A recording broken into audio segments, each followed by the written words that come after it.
ये कहानी झारखंड के धनबाद जिले के एक छोटे से शहर तोपचांची वाटर बोर्ड युग प्रवर्तक महावीर स्वामी जी धाम पारसनाथ पर्वत के आस पास के गांव की है। कुछ कही अनकही बातें हैं, मगर सत्य घटना पर आधारित है।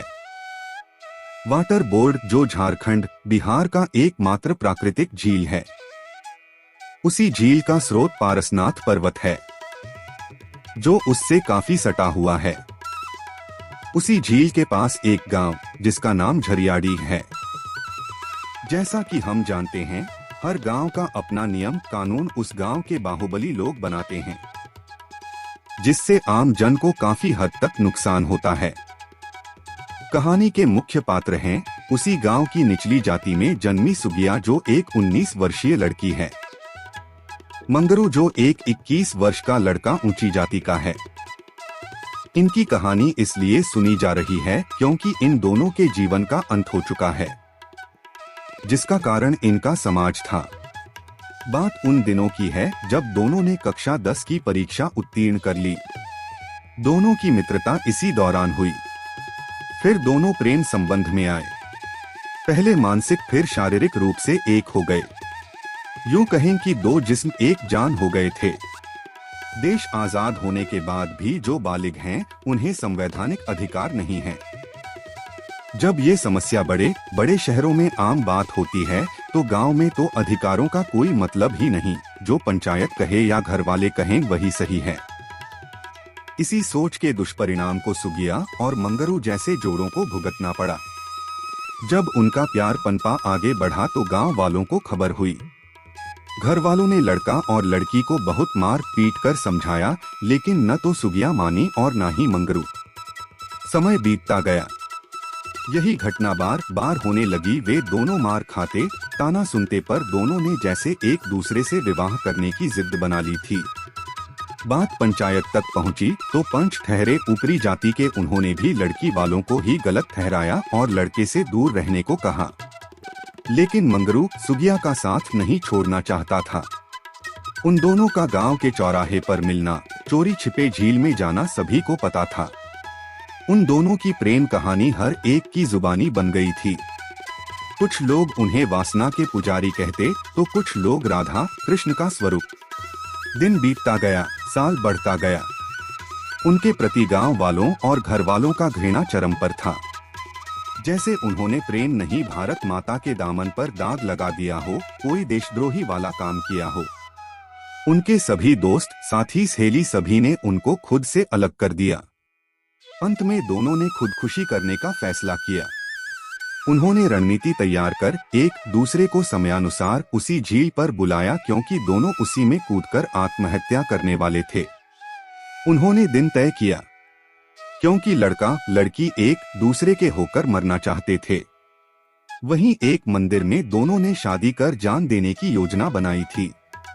कुछ दिन बाद तय किए समय पर सुगिया दुल्हन के वेश में शादी के पश्चात अपनी जान देने को तैयार थी। शायद ऊपर वाले को कुछ और ही मंजूर था, क्योंकि मंगरू के घर वालों ने उसे खूब मार पीट कर घर में ही बंद कर रखा था। वो रो रहा था, तड़प रहा था कि मुझे जाने दो, पर उनके भाइयों ने उसकी एक न सुनी। वो घर पर ही अधमरा हो चुका था। इससे पहले मंगरू को कई बार जहर देकर घर वालों ने मारने की कोशिश की, जो नाकामयाब रहा। सुगिया डैम पर समयानुसार पहुंच चुकी थी, लेकिन मंगरू नहीं आया। फिर भी सुगिया ने उसका इंतजार किया। उससे बात करने के लिए वहां से जो लोग गुजरते उनसे वो मोबाइल मांगती और मंगरू को फोन लगाती, पर उसका फोन कहाँ लगने वाला था। उसका मोबाइल तो उसके घर वालों ने ले लिया था। सुगिया शाम तक वहीं रही और मोबाइल लोगों से मांग मांग कर मंगरू को फोन करती। जब रात हुई तो उसने सोचा होगा कि मैं घर चली जाऊं, लेकिन वो घर भी किस मुंह से जाती, किसी को घर में कहाँ कुछ फर्क पड़ने वाला था। उसने उसी जंगल में रात बिताई।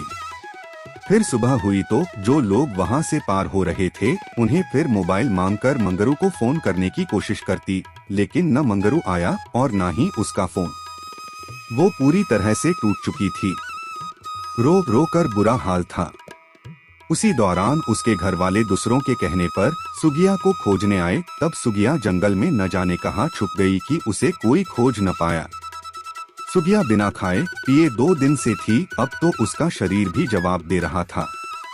फिर भी वो रास्ते में किसी अजनबी से मोबाइल मांगती और मंगरू को फोन करती, लेकिन सुगिया के प्रेमी मंगरू से उसकी बात न हुई। उस रात भी वह जंगल में रही भूखे प्यासे, लेकिन उसके इस हालत पर किसी को भी तरस न आई। जंगल में छिपे माओवादियों ने उसका बलात्कार कर उसे पूरी तरह से बर्बाद कर दिया। उसके अगले ही सुबह सुगिया ने हिम्मत जुटाकर झील में कूदकर आत्महत्या कर ली और वो इस जालिम दुनिया को छोड़कर चली गई। बात यहीं खत्म नहीं हुई, अब कहानी में नया मोड़ आता है। सुगिया की मौत आग से भी तेज पूरे गांव में फैल गई।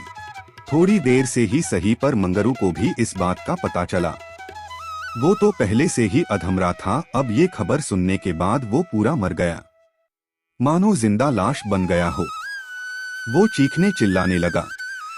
अब तो घर वाले भी हार मान गए।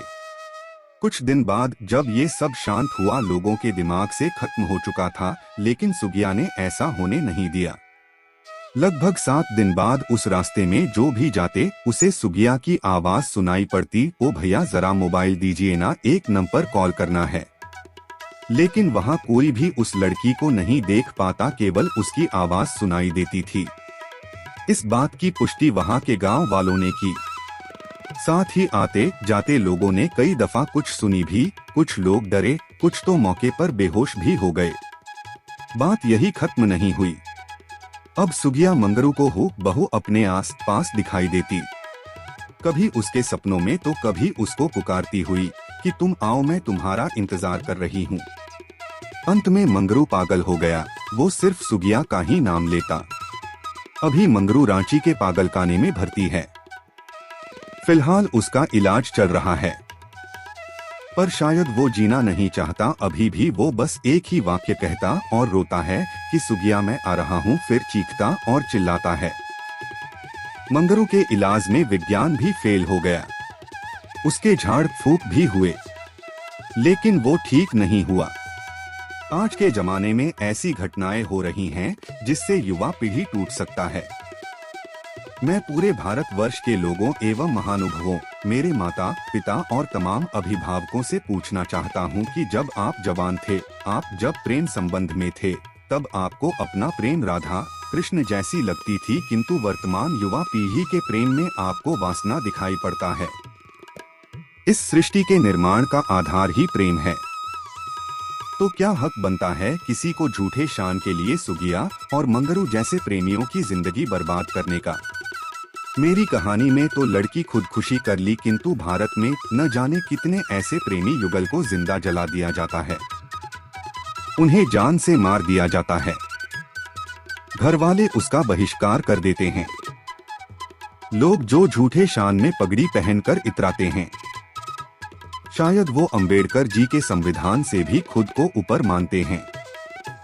कई मामलों में तो संवैधानिक लोग जैसे पुलिस, न्यायालय भी गुनहगारों का ही साथ देते हैं। विश्व की सबसे बड़ी युवा पीढ़ी भारत में है। अगर ये हाल रहा तो देश के भविष्य की कल्पना आप कैसे कर सकते हैं? झूठी परंपराओं के लिए सच्चे प्रेमियों की बलि देना, क्या ये सही है?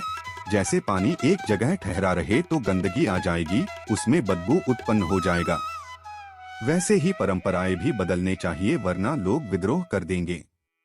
जवान लड़की जो प्रेम संबंध में रहती है, उसको मारकर घर वाले कहते हैं कि मेरी इज्जत का सवाल है। लेकिन जब कन्या भ्रूण हत्या करते हैं, तब हम अपनी मर्दानगी और इज्जत क्यों भूल जाते हैं? जब लड़की अपनी मर्जी से शादी करती है, तब ही हमें अपनी झूठी इज्जत का ख्याल आता है। बेटा अगर दूसरी घर की बेटी को लेकर आए तो हम माफ कर देते हैं। एक ही समाज में एक समान न्याय क्यों नहीं? वहीं पंजाब हरियाणा में पूरे भारत से ही नहीं अपितु पूरे विश्व से लिंगानुपात कम है। इसकी पूर्ति के लिए झारखंड, बिहार और उत्तर प्रदेश आदि राज्यों से लड़कियों को खरीदकर मुफ्त में शादी कर ले जाते हैं। तब इनको जाति, धर्म और मजहब नहीं याद आता है।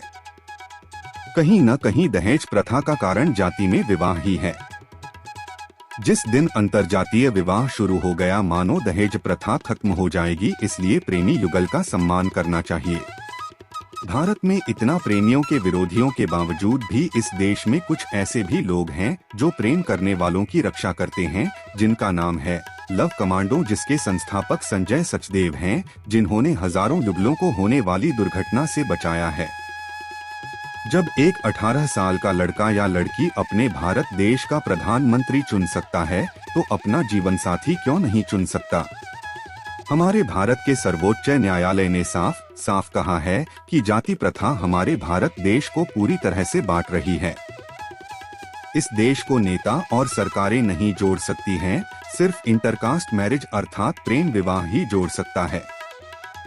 ये कथन है हमारे सुप्रीम कोर्ट का, फिर भी अगर आप डरते हैं तो इसका कारण है प्यार को छुपाना, और इसी के कारण ही घर वाले, पड़ोस, गांव, खाप, पंचायत, झूठा समाज आदि आप पर जुल्म करते हैं।